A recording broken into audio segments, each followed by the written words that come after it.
Hi guys, Howard again. Today I have a bit of a dilemma. I really wanted to like this camera. I love its ergonomics. It has a great lens and the shutter works really crisply. It's capable of very nice sharp photos, but it has some real issues. We'll have a close look at my f1.8 version in a minute, but first a little bit of history. The Petri 7 was the first of this series and was made from 1961 through to 1962 and came with either a 6-element f1.8 or a 4-element f2.8 lens.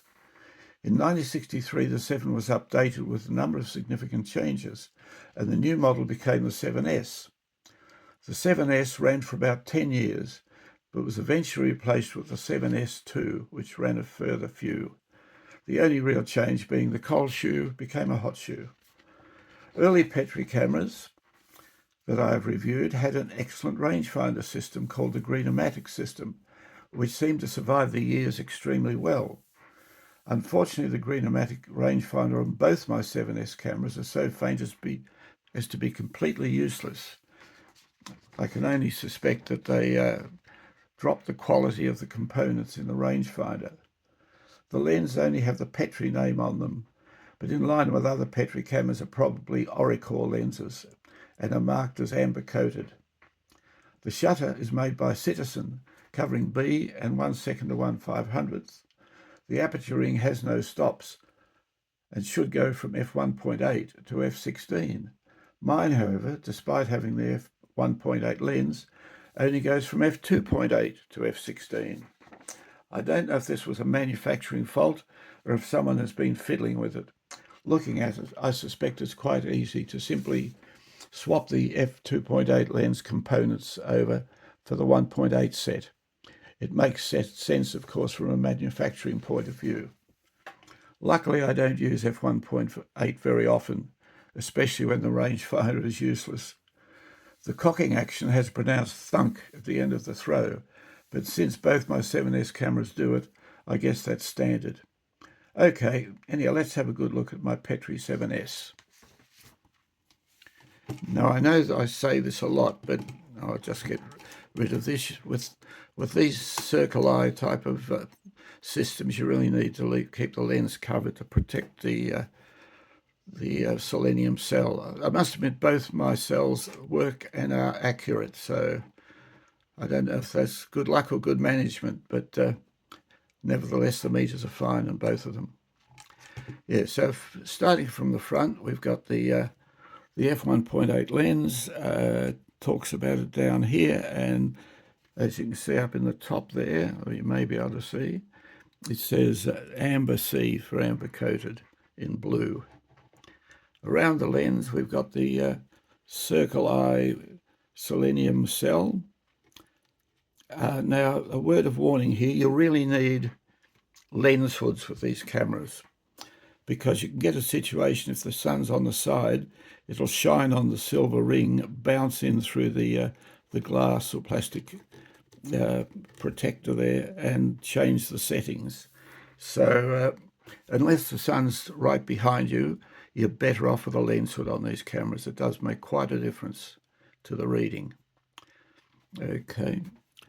Up here we've got the name Petri 7S circle eye system relating to the metering system. Now that's all stylized down into a little arrow point, and that's what actually points at your distance scale.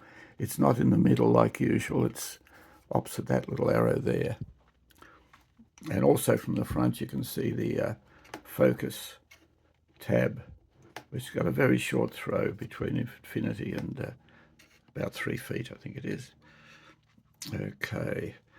Also, we've got the Ergonomics focusing system here. The viewfinder, so it's a rangefinder viewfinder, a bit of stylized work around the two windows, and directly from the front there's not much else to see. Now, before I move to the top, I'll just go to the bottom for a minute.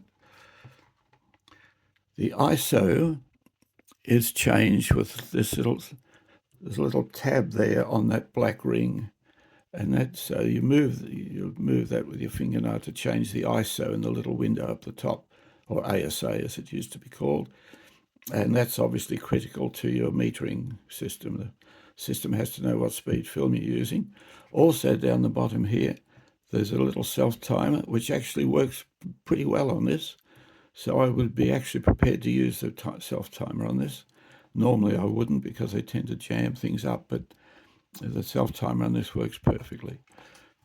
All right, and around the side here, tucked in there's a little PC, a socket for a flash system, because this is a cold shoe on this camera.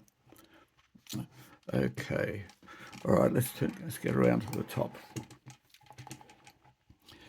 So if we look at the barrel, we've got the speeds here from quarter of a second all the way around to a 500th, and they all work really well. Also, we've got the little ISO window here. Now, this was one of the problems with this camera. The ISO ring was so loose that every time you tried to change the time, the shutter speeds, or touch the barrel at all, it tended to just move. And obviously you can't have that happening because your metering system relies solely on that. And the only answer I could come up with is, because I use 100 ASA virtually all the time, I got it sitting nice and stable and just put a single drop of super glue in, which stayed clear, which sort of dried nice and clear, so it looks fine, but it's set on 100 for the rest of its life. Obviously, if I do use 400 ASA in the future, I'll just simply adjust either the speeds or the apertures by 2 stops, and so I can line up the needle, take a reading, and then just adjust that for the film speed. It's easily done, but I very rarely use anything other than 100 ASA. Around here we've got another little tab for the 2 types of flash. So there's yellow, I hope you can see that, for bulb flashes, and red for electronic. So just leave it on electronic. No one uses flash bulbs anymore. Back here we've got the aperture ring. It goes from, as you can see, f16 around to f2.8, even though it's a 1.8 camera. So I think someone has swapped the 2 lens. I can't imagine it was a manufacturing error, so I suspect someone's just swapped the 2 lens components. The front 3 and the back 3 are relatively easy to get at. I tried undoing this, and it's exactly the same size around there as the 2.8. So obviously that can be done quite simply, I think.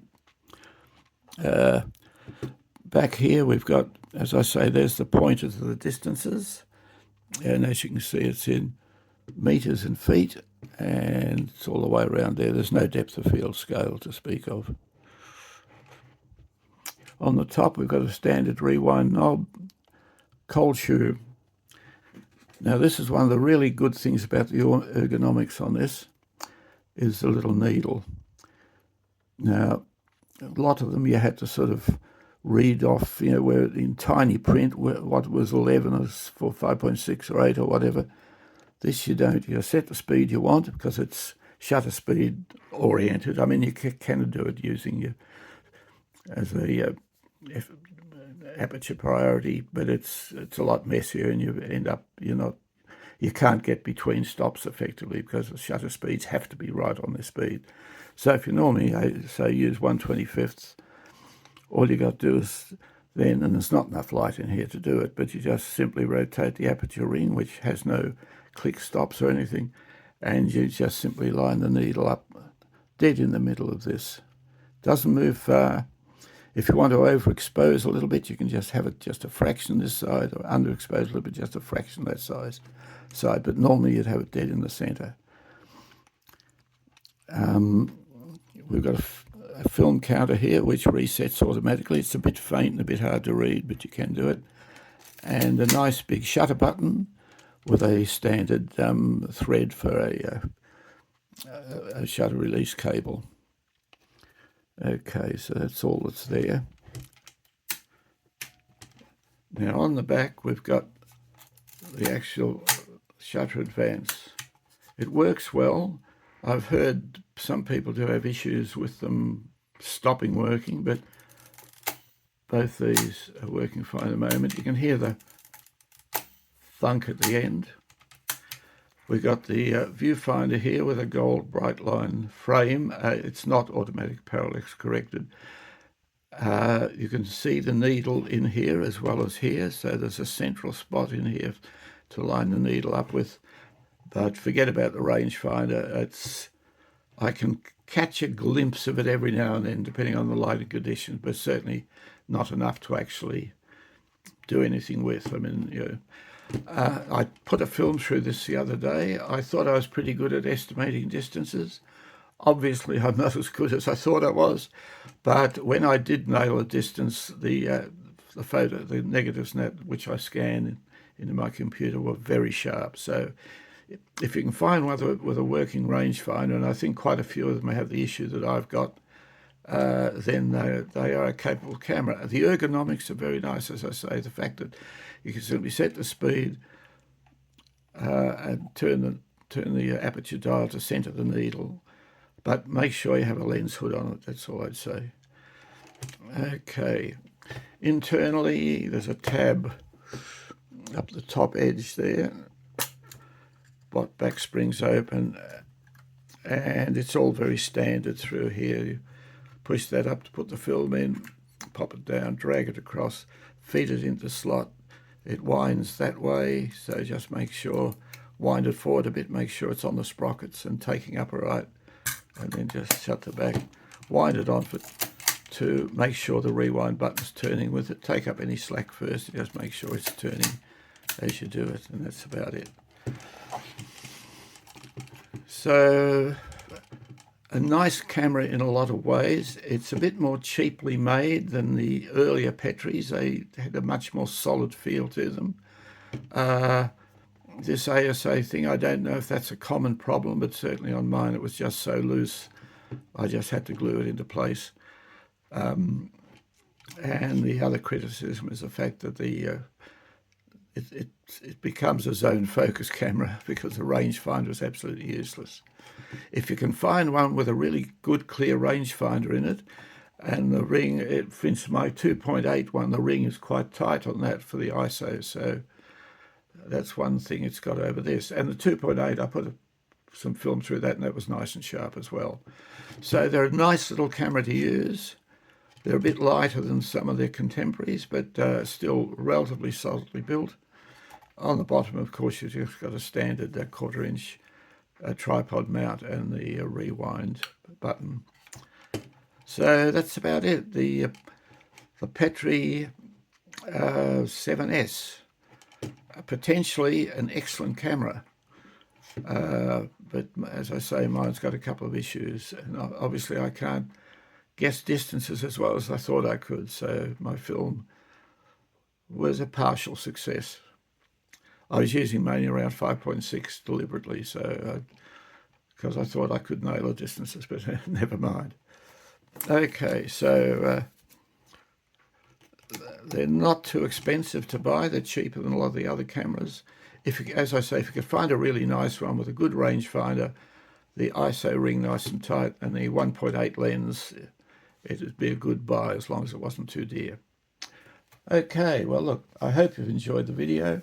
If you have, please like and subscribe. I mean, it costs nothing and it keeps the algorithm happy, which is very important. Plus, it's always nice to get a bit of positive feedback. Anyhow, look, thanks for watching, and hopefully I'll see you in the next one.